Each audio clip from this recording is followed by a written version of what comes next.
Welcome to the 5th season of The Nature of Nurture with Dr. Leslie Carr, a podcast for your mental health. I'm your host, Leslie. If you're watching this podcast right now, you can find the audio version in any podcast app. And if you're listening, you can also watch this episode on YouTube at The Nature of Nurture. You can find that link in the show notes. Today we're here with Orly Israel. Orly is the founder of The Listening Table, an initiative that offers neutral, judgment-free spaces where people can sit and simply be heard without interruption or advice for free. Since Orly kicked this off in 2020, it's taken the internet by storm. It's been watched online by over 8 million people, and over 40 tables have been created globally. As a result of what Orly learned through creating this experience, he now speaks and teaches about the power of listening and communication with one goal: to help the loneliness epidemic. In a moment, you'll hear us say more about that and how he got started, but we're also going to talk about something else.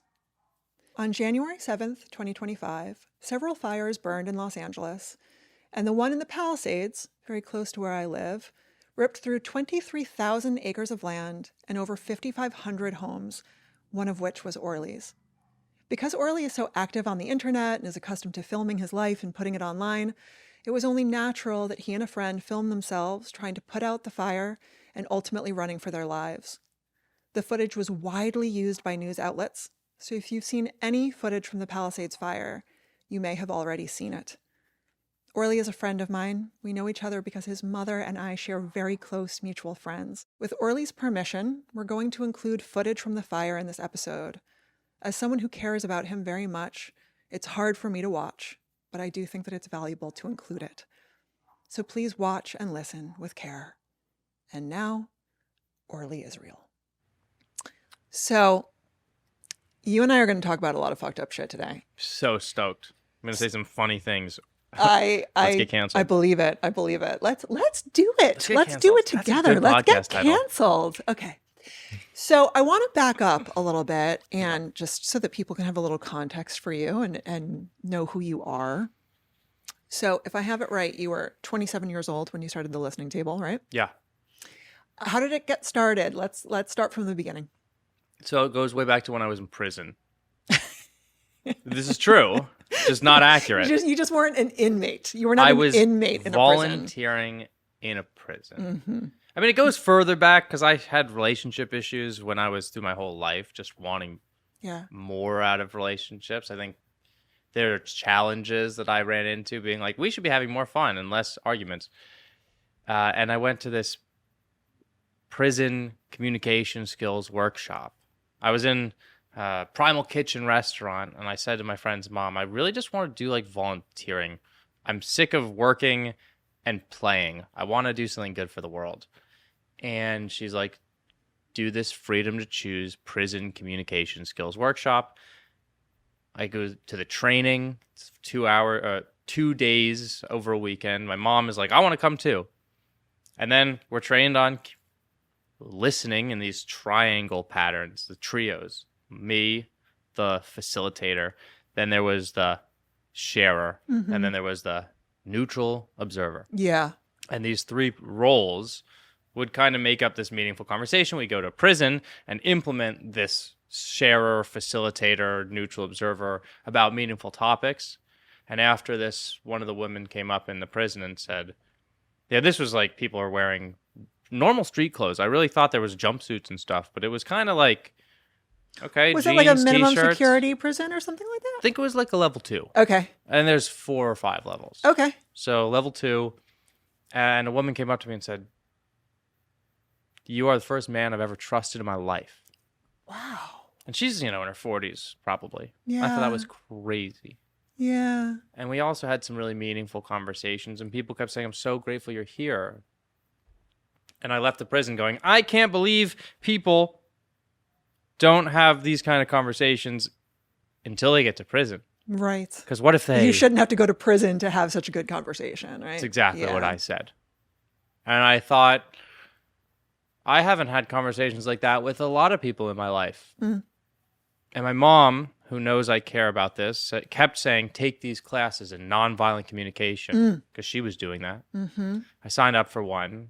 I also signed up for a Stanford business improv in the workspace communication class because I wanted to double fist communication skills. And the first part of both of the classes was listening. Yeah. And then one of the teachers said, learning how to communicate is a lot like learning how to swim. You could read every book on swimming in the world, but if I don't throw you in the pool, you're never going to learn how to swim. Yeah. And so I said, great, got to learn how to swim. I made a list of like 30 things I could do that would let me do listening, because that was step one of the whole journey. And the easiest thing on the list was write here to listen on a sign and sit next to it. I did it. It was life-changing. I remember the first in public, conversation. You mean? Like you just sort of went out in public and put the sign up? I did it across from a high school on accident. My roommate and best friend told me later, dude, that's weird. Why? Sitting in front of a high school trying to get people to come talk to you. You're some kind of pervert. Like you're some kind of pervert. Because then they'd know. But a woman who lived next door to me, I know. It's crazy because me up. I'm like not going to be able to keep a straight face through the whole conversation. One of the girls came up to me from the high school a year and a half later. Because I did it around the area I lived in. I was at the beach, and this woman comes up, and she says, I saw this table across from my school. I don't know how long ago. And it was at least a year and a half. She's like, I wish you came back. I needed to talk to somebody. Yeah, multiple people came up and said, man, high school girls struggle. Yeah. I can't speak much to how it is to be a high school girl, only a little bit. Spent a couple weeks and no, but I've gotten a chance to listen to a bunch of younger women, and it sounds tough. Yeah. So will you tell us a little bit more about that for the people that did show up and did open up to you and took advantage of this opportunity to just have you listen in this non-judgmental fashion? Like, what did you learn from it? What kinds of things did people open up to you about or tell you? Very few good things. Yeah. You know, most people they didn't feel the need to be heard about like all the things that were going really well in their lives. Great. Yeah. Yeah. Well, I remember the first conversation when someone came up and said, I'm having a great day. I just wanted to tell you. Oh, the best. But that is a rare conversation. Yeah. What do people talk about? Sad, heavy things that they can't tell other people. And what was that like for you? Like, did you struggle at all, especially in the beginning, with wanting to fix it? Or what was it like? You know, obviously you'd had some training, you'd done the nonviolent communication thing, you did the thing in the prison and that kind of stuff. But did it evoke feelings in you of wanting to fix it for people? I think the more I did it, the more I wanted to fix it. Yeah. Instead of at the beginning, I thought, well, my goal is to practice listening. So I'm going to listen. And I'm going to reflect. I'm going to say things like, it sounds like you're feeling overwhelmed, right? Let me label the emotion you're feeling. If I get it right, then you feel heard and seen. Yes. If I get it wrong, then I'm showing that I'm interested. Absolutely. And opening the door. Like if nothing else, they can correct you, right? Yeah, totally. Because that still shows my focus is on you.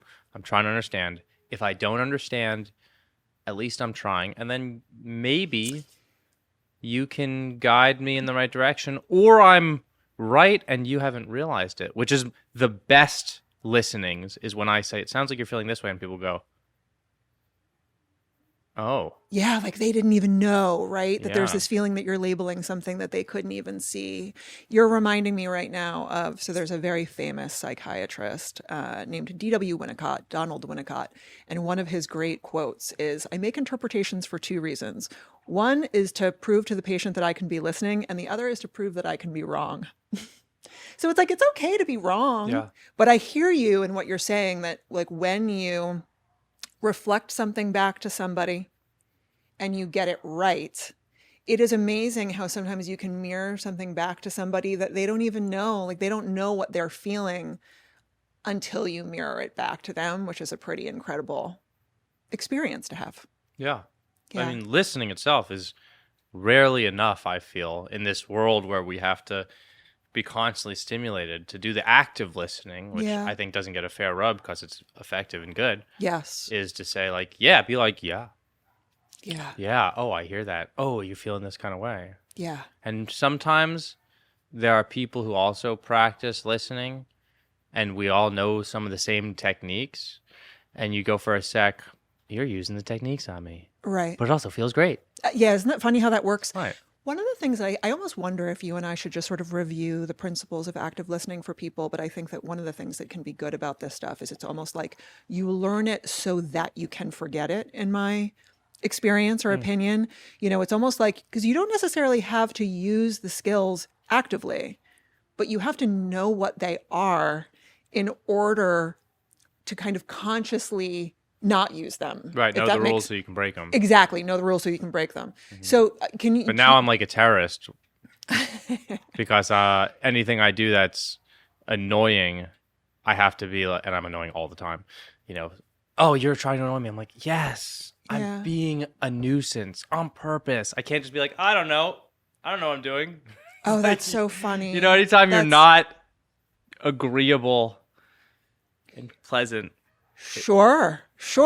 I know what you mean. I mean, I think I often feel like there is, and this might just be the standards that I hold myself to, but I think as like, a trained therapist and as someone who's a psychologist, I do sometimes feel like I have to hold myself to a higher bar. Is that sort of what you're talking about for yourself? That there's this feeling of like, now that you're so trained in communication, you got to like keep your, keep the A game. Sure. Like, yes. Everything in politics, you have to have an opinion. Yeah. And as a listener, you have to hear everything. And so it's like, well, I have to accept the fact that my opinions are just my opinions. Yeah. I don't know if I'm right or anything. I always am open to the other side. And when we talk about some of the more controversial topics, and I'm like, I have an opinion on this, but I don't know if my opinion agrees with what I think is right. Because I want everyone to be taken care of. And if I want to be mad at somebody, I have to understand that just because I'm mad doesn't mean I think what they're doing is right or wrong yet. Should I be explicit? Sure. Yeah. Well, we have the whole Israel Palestine thing. Oh shit, am I allowed to say that? Well, we're gonna have to get through this because your last name is Israel, so we're gonna have to beep out. So just so everybody knows, you gotta beep. Let's say just so everybody knows. Let me just say this really quickly. So I have had an episode, one of the episodes in season 4 was effectively shadow banned because we said the word Israel. And I was getting these crazy messages from Google and YouTube saying that I'm not allowed to talk about Israeli politics or the Knesset. And I was trying to get a human on the phone to be like, it's literally just someone said the word Israel. And then I was laughing to myself the other day that because your last name is Israel, I might have to beep out your last name. I know. I can't believe it. Your last name is beep. And now welcoming Orly beep. It's a good name. So say what you were going to say, and we'll deal with it later. I will do it in a way that won't be flagged, right? There is a place that feels bad because some people came in and stole a bunch of people's lives and living people. Yeah. And that place, let's call it the home of the Jews, the Holy Land. That place made a lot of boo-boos trying to get those people back. And they made a lot of people feel really bad. A lot of boo-boos, yeah. In the place that we will call not a place you want to be. We'll call it what people called me in high school. That was my last name. Nickname. They should call you Orly, the place you don't want to be living right now. Sad story. And as much as I'm like, these are my people, this is what I think is right, I'm also like, this is wrong. Yeah. But I don't know exactly how I'm supposed to feel because I want to hear both sides and take both sides' truth. As a listener, I get in my own way as someone who wants to be like really enraged. This feels so complicated to me, but in a really interesting way. So to take this back to listening for a moment, just to connect some dots, it seems to me that at the core of this is actually the problem that people often don't listen to each other. The problem in the Middle East is the problem from hell. And a big part of the reason why is because there's a lot of talking and even a lot of bomb throwing and virtually no listening. And I can only imagine that with all of the training that you have done In listening, you know something that a lot of other people probably don't know, which is just that, these are the basic tenets of FBI hostage negotiation, right? Like when someone takes hostages and someone from the FBI has to go in to solve the problem, well over 90% of what they do is just listen to the hostage taker because it de-escalates things.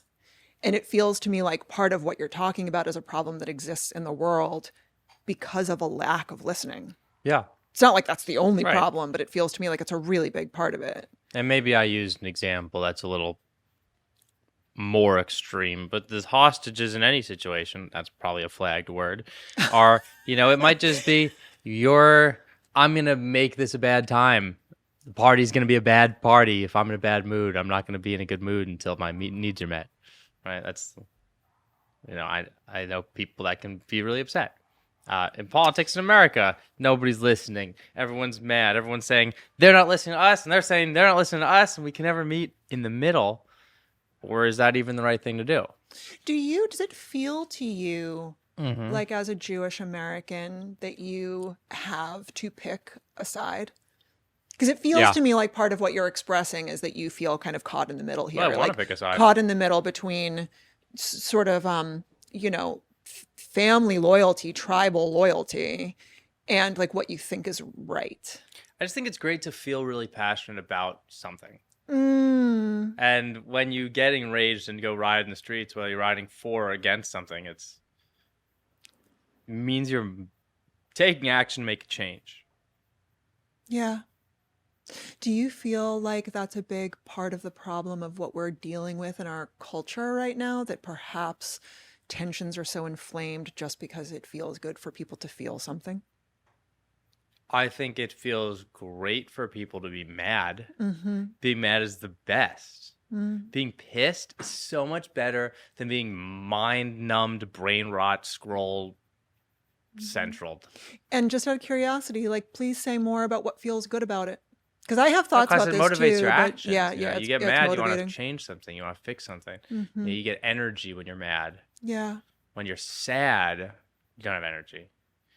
Kind of like spiraling. It is interesting that on sort of like the color wheel of feelings, right, it actually can be healthier and it can feel better to be angry than to feel sad, because at least you feel mobilized. Like you feel motivated and you feel, I think anger has a bad rap in our culture.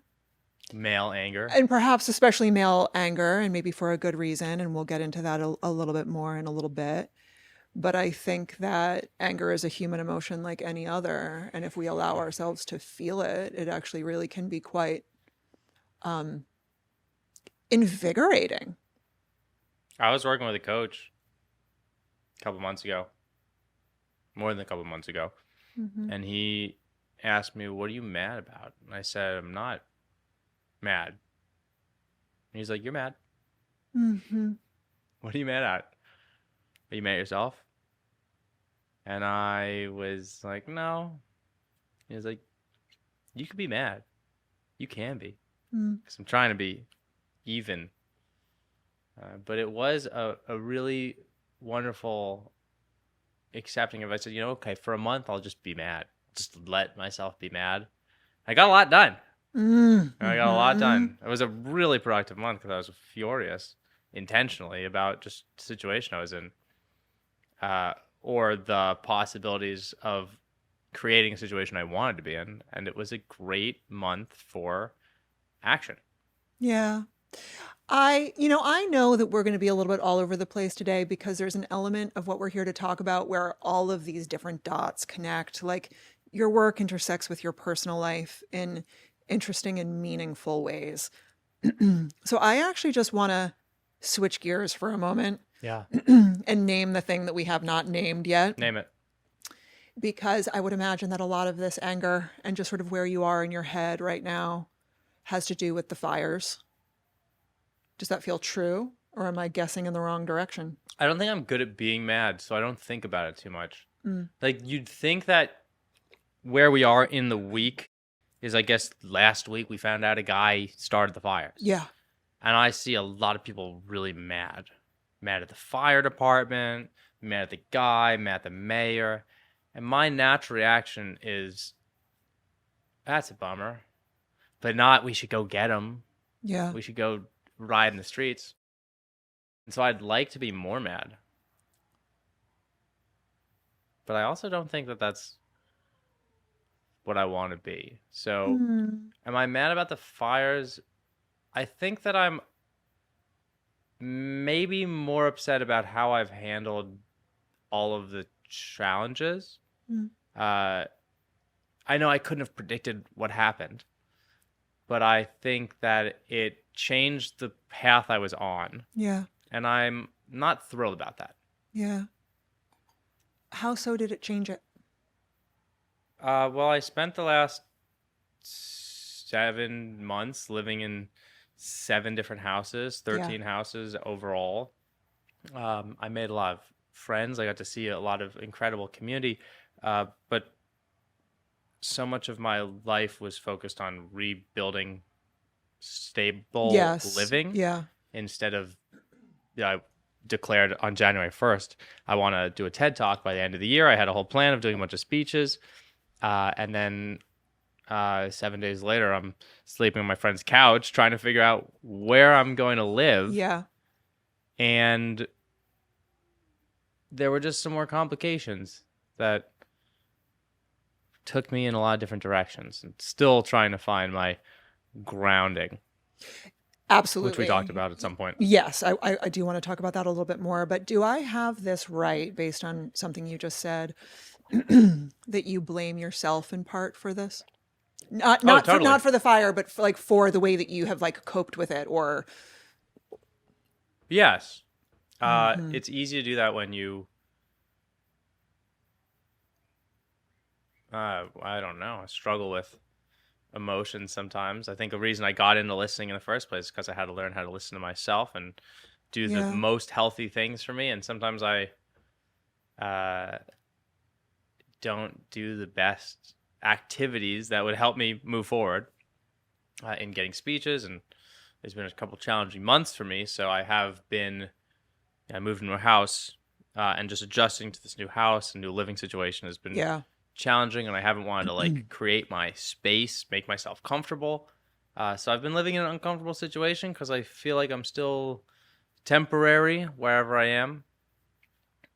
And so I'm upset that I haven't figured out how to get my routine to move in a specific direction rather than, okay, I'm still here, but where am I going to go?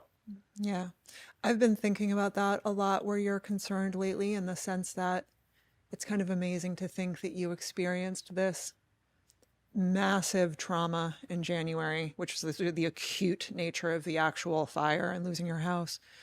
But you haven't, the trauma is not done having its way with you, because you're still sort of displaced and haven't found your forever home. Not to make you sound like a shelter dog, but it's you're still in this limbo that was created by the fire. I feel like the first 6 months of bouncing around was actually more comfortable because I was like, okay, I got to find a new place to live, got to do this, got to set up this. And then I landed in the place I'm in and I was like, whoa, is this it? Are we cool now? And so I'm still trying to figure that out. Yeah. Still trying to figure everything out. It is incredibly, incredibly hard to feel and to be productive when your base isn't stable. Right. This has the Maslow's hierarchy of needs. 100%. Where I'm trying to help people with their communication skills and do creative expression. But I'm also not, food and shelter are kind of there. They've always been, but they don't feel as real as they've felt up until now. Yeah, it's hard to self-actualize professionally when your living situation is in limbo. But people have done it. And because people have done it, I'm like, why am I not doing it?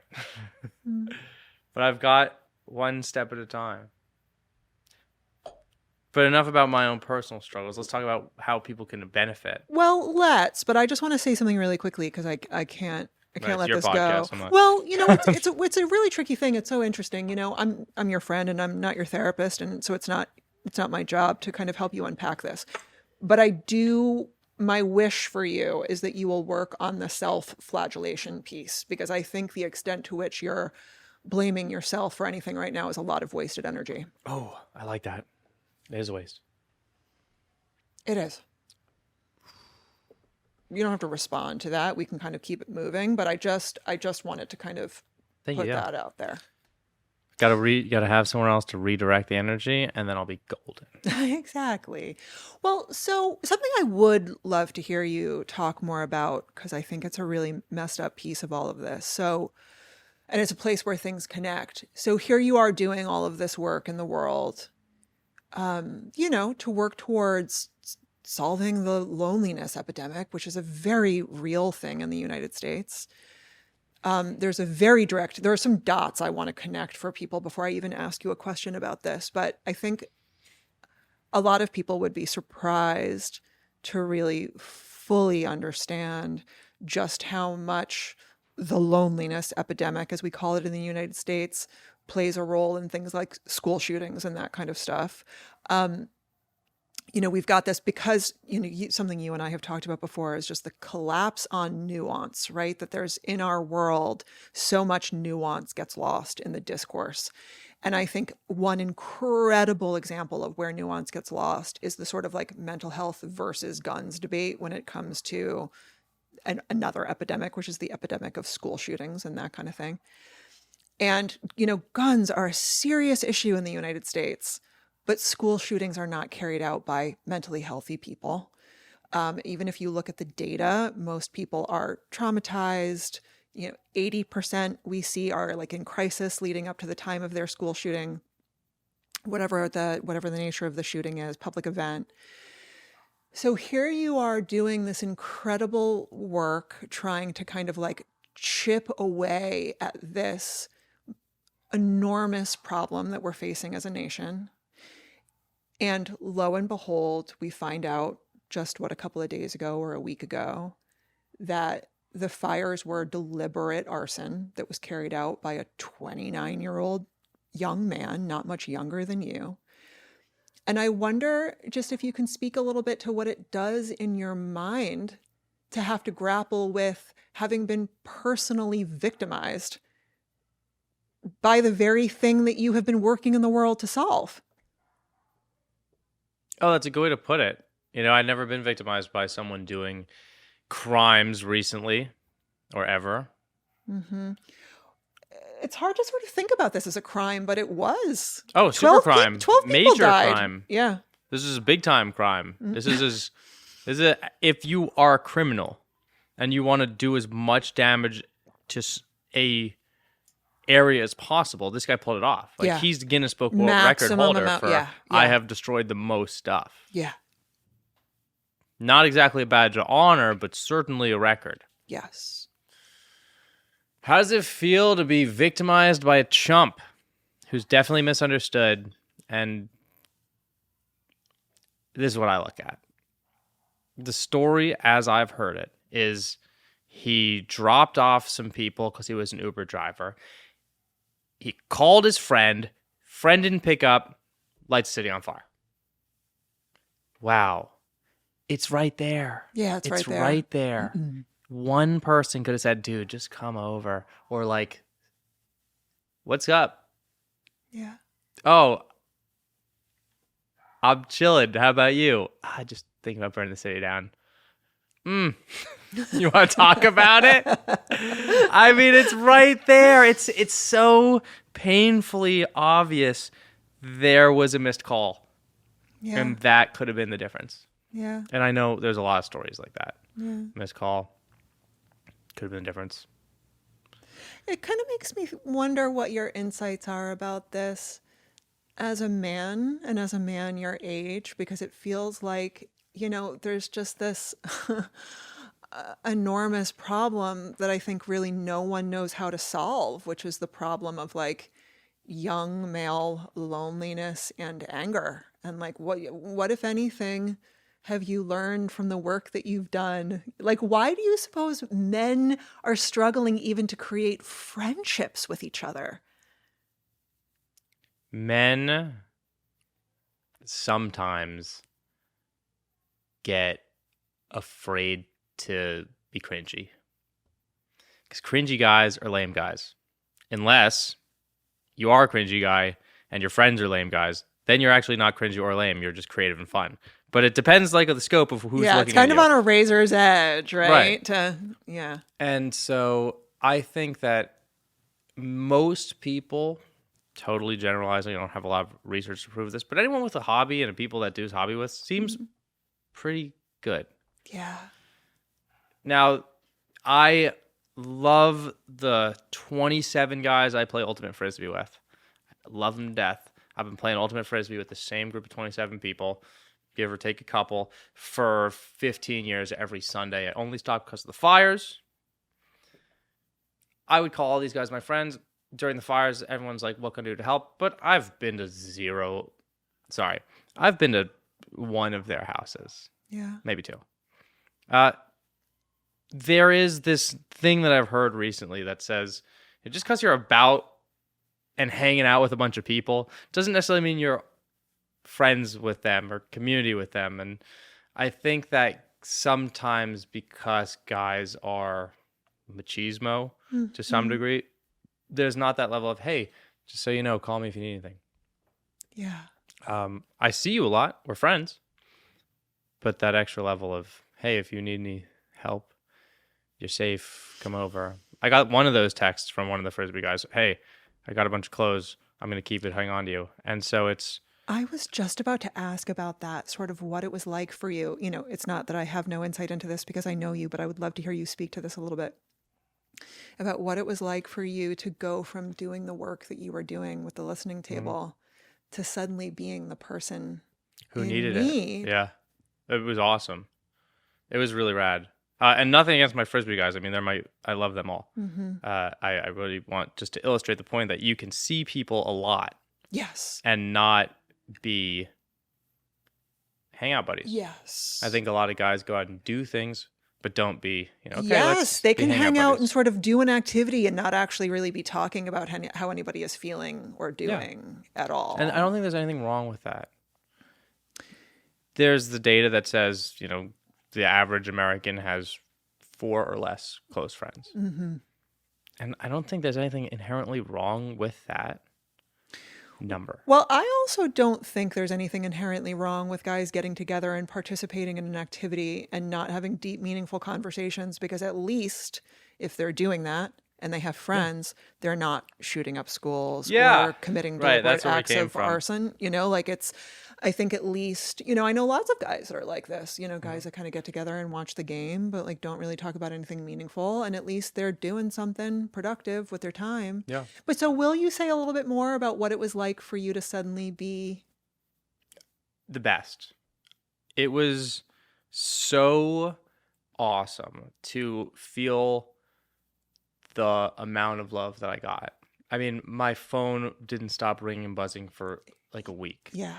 I probably had 900 missed texts. I had a ton of calls. It didn't hurt that I was on international news constantly. Was crazy. So I just saw you on the news in Argentina. Oh my God, I saw you in the news in Saudi Arabia. Yeah. Whoa. I also have some social media followers, so I got a lot of messages. But it was the people who wrote me a message and said, hey, saw your house burn down. So sorry. What can I do to help? And then the people who 3 or 4 days later followed up because I didn't respond to anybody. And they said, hey, just checking in on you. Yeah. I'm sure you're going through a lot. And those, the double texters, oh my God, I love them so much. The people the people that didn't give up just because they didn't hear back from you. I think that's the thing that I always try and do for my friends. If I'm fortunate enough to know someone's struggling, is I'm like, okay, you've told me you're struggling with depression. You've told me you're struggling with suicidal. You've told me you're struggling with drugs. I'm going to call you every 3 or 4 days or every other week or something like that. And even if you don't pick up, I'll leave a message and say, hey, I'm going to call you back.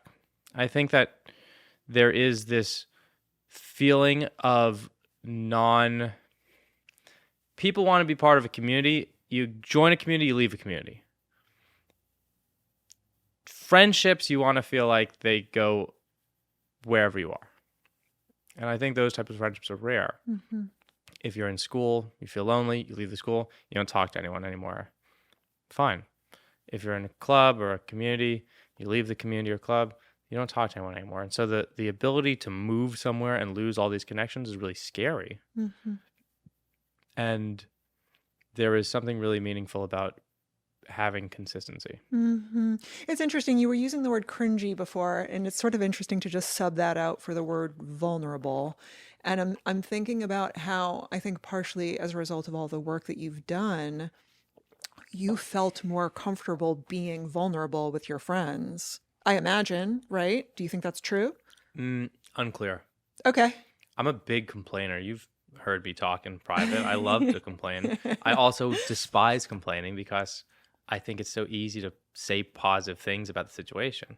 Yeah. And so I think it's really fun to be like, oh, I'm pissed about this. This sucks. That's energy. That's enjoyable. It's hard to be like, this is awesome. That's an important distinction to make. I hear you. I mean, even if I remember what it was like for you when I was in touch with you in the wake of everything that happened, I think that there was a part of you that felt the need to be kind of upbeat at the time. And we could maybe think about that as sort of like not being vulnerable.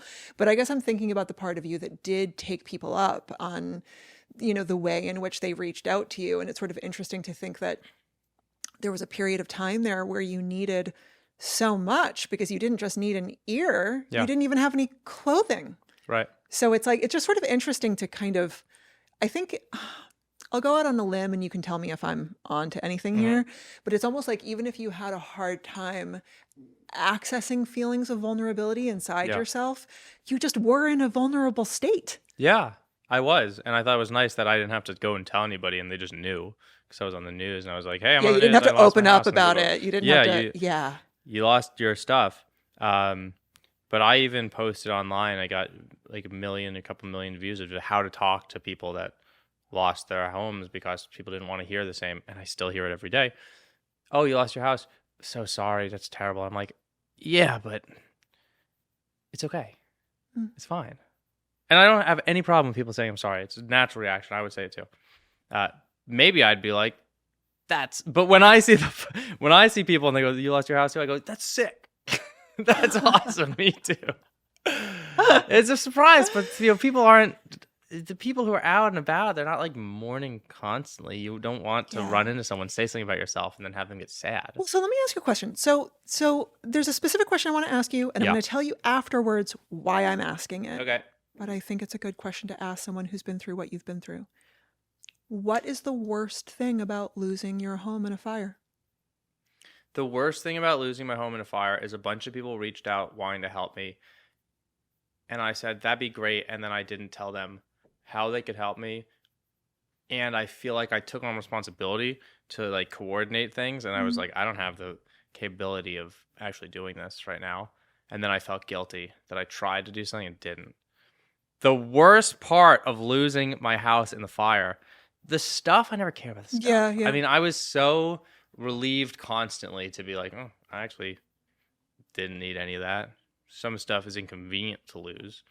And there was a moment where I was at a friend's birthday party. His parents had flown in. I made a slideshow of photos of him from 0 to age 30. And they played it. It was like 10 minutes of music and photos. And I went, oh yeah, I don't have any childhood pictures anymore. That was kind of annoying. And I felt sad. But I also was like, that's fine. I'm blessed that my past can be a mystery for the last generation of people that don't have photos taken of them since they're a baby until they're dead. Because of Facebook. It feels to me like one of the things that a lot of people really misunderstand about losing your house in a fire. It's interesting. I think there's a lot of energy around the material belongings, and it feels to me like what people misunderstand is that for most people, it's not about the loss of physical belongings outside of things like photographs. It has more to do with the fact that as humans, like we're den animals. Like if you wake up in the morning and then at some point during the day, you find out that you can't go sleep in your own bed that night. Right. Yeah. Like that's really disorienting. Yeah. And also, I'm really sad that the community is really sad. Yeah. All the people are constantly still stressed, doing the best they can, but just a huge amount of people struggling that want to be struggling less. Yeah. And it feels like so many people I know are displaced, trying to figure out where they're going to move, trying to figure out what they're going to do for fun, trying to replace certain things. My dad got a bike, stoked. But it is constantly getting to reinvent what life looks like. And a lot of people were further in life than me. So they were like, my plan was to die in this house. And now now my plan is just to die, I guess. Not sure how that's going to play out. Yeah. So as someone who has his finger on the pulse of this, it's amazing to think that there in the immediate aftermath of the fire, there was a mobilization for people to donate money and resources, and obviously there was craziness with the clothing. It's everybody in their country was mailing clothing to Los Angeles. But then a moment like that passes and life moves on. And do you have a sense of if somebody is watching this and they want to do something to help all of the people that have been displaced by this, what do you suppose is the best thing for people can't help to everybody. do? But if you know somebody, call them and invite them over for dinner. Yeah. That's, I think, the best thing you could do is let someone know you're there for them and let someone know they have a house that's comfortable that they can hang out in for a couple hours. Yeah. And we could even extrapolate that outwards and just say, if you know someone who's struggling with anything, make an effort to be there for them. Invite them over for dinner. Yeah. Be an ear. Listen. Right. Mm-hmm. And if they start getting fat, tell them. And then offer to go to the gym with them. Because that's important. Such a weird non sequitur. Sorry, I got invited to a lot of dinners because I asked. And then I gained all this weight. And I was like, wow, I took people up on their generosity. But I forgot I was constantly shoveling. I just thought that you were really making good on your desire to get canceled by suddenly getting super fat phobic on my podcast. No. Oh, I will not stand for the anti-fat sentiment, Orly. No, I struggle with eating a lot, so I think you're fine. I think you're fine. Later, you and I are going to do battle with your inner critic. That's a podcast. Yeah, battle with your inner critic. So, I'm sorry. I guess I'm going to ask you this, and then you're going to tell us if there's anything else you want to talk to us about today. But, based on everything that you learned from starting the listening table and running that for all those years, and, we never did get through the principles of active listening, but I don't think, would you like to? Well, I think that's important for someone who's listening to this podcast to come away with the message that I think is really important to take on. Let's do that. Which is there's an immediate reaction people will have when they're confronted with information that doesn't agree with them, right? This is someone has done something that they feel guilty about. Someone has done something that makes them feel uncomfortable. Someone has been part of a situation that's wrong. This is when you're sharing something with someone who's a good listener. If you're trying to be a better listener, you're going to put yourself in situations where, open up to me, tell me about something that's vulnerable. Mm-hmm. Oh, somebody hurt me and I'm still dealing with it. Well, screw them. We're gonna hate this guy together.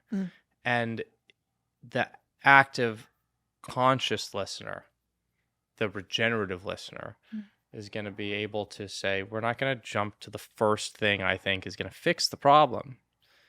First, I'm going to let them talk about what it is. Oh my God, you're feeling hurt. Oh my God, you're feeling betrayed. Oh, that feels miserable. Instead of saying, we're going to fix it. Yeah. Yeah. Oh, you've shared with me. I've gotten enough information from you to know what your problem is. So now I'm getting angry, motivated to make a change. Mm-hmm. And what I think a good, active, conscious, regenerative listener is able to, without losing the share of the vulnerability, the momentum, to say, oh my God, that was hard for me to hear because I care about you and you being hurt sucks. Yeah. For me. As a listener, I'm getting activated. Holding that and saying, okay, what else?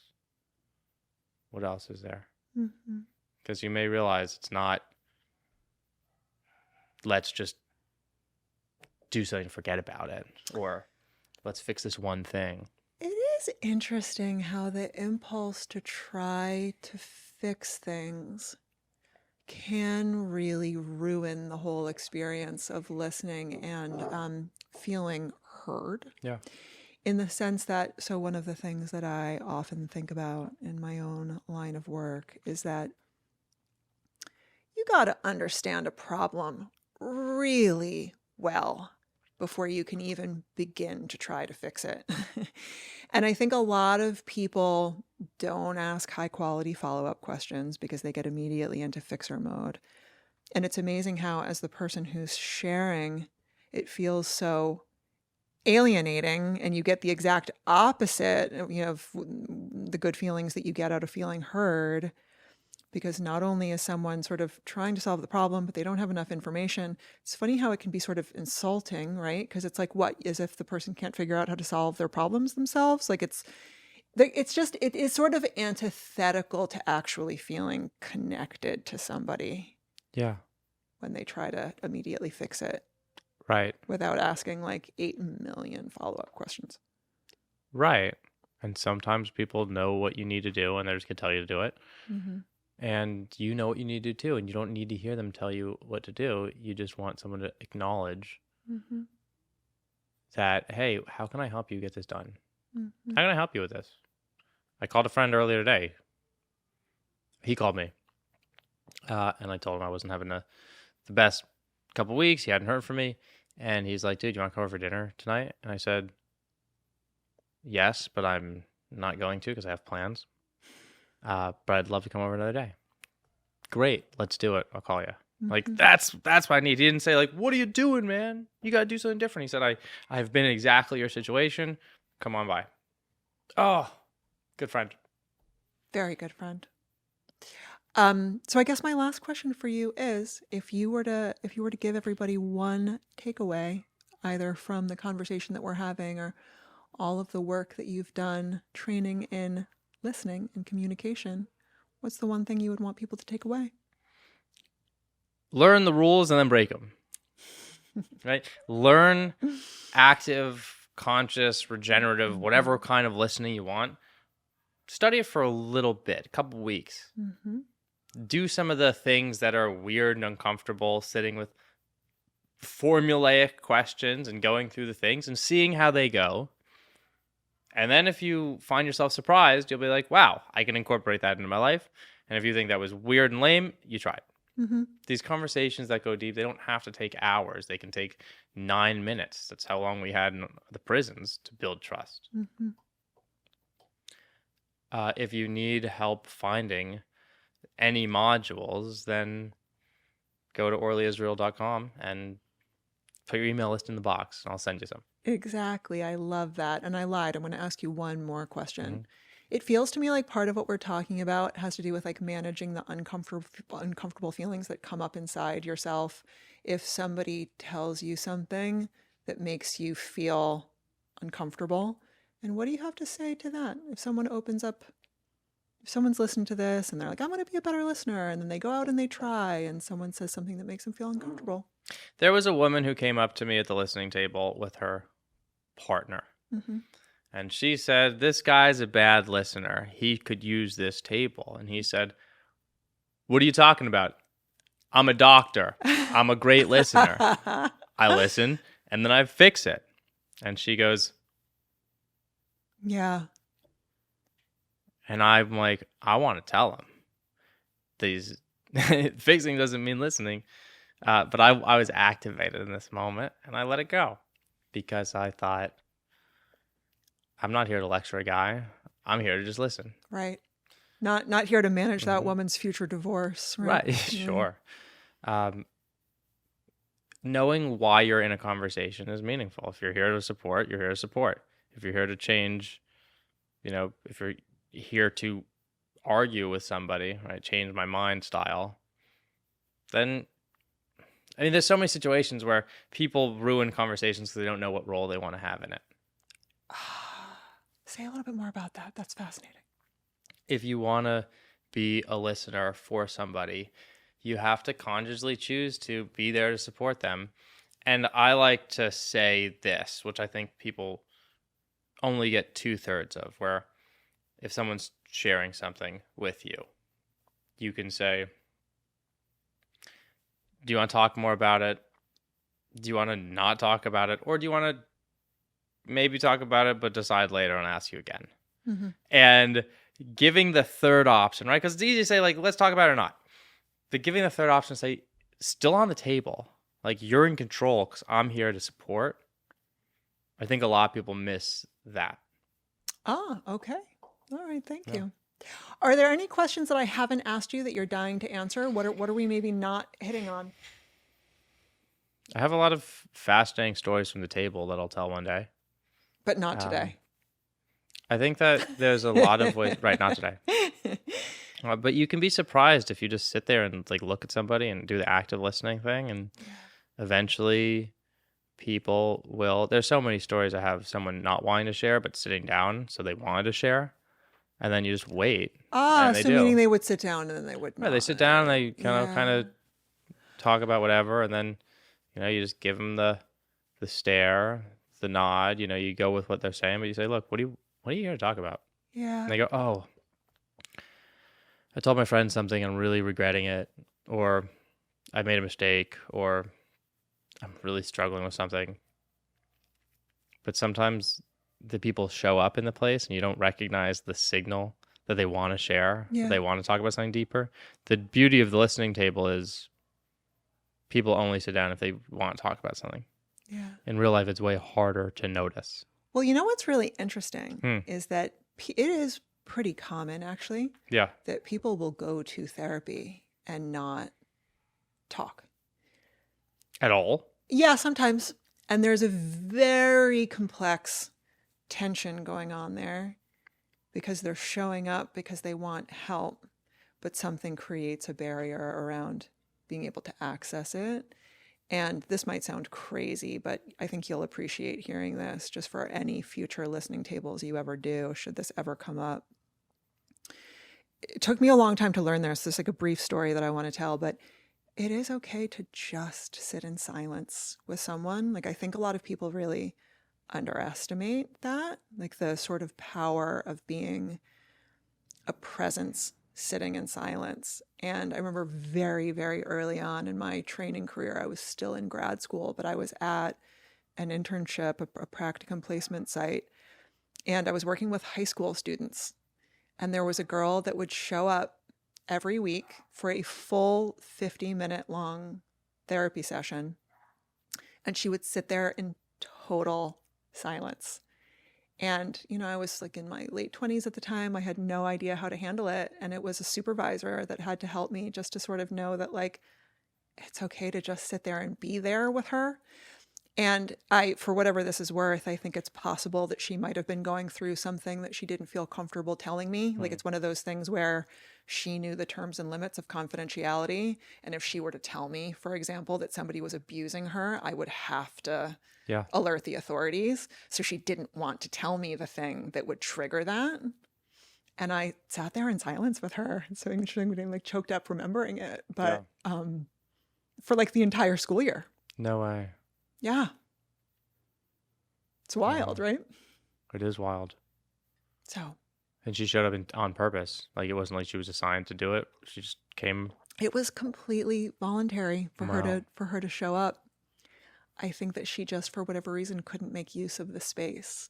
And that happens, like these days. I have not since experienced something quite that dramatic.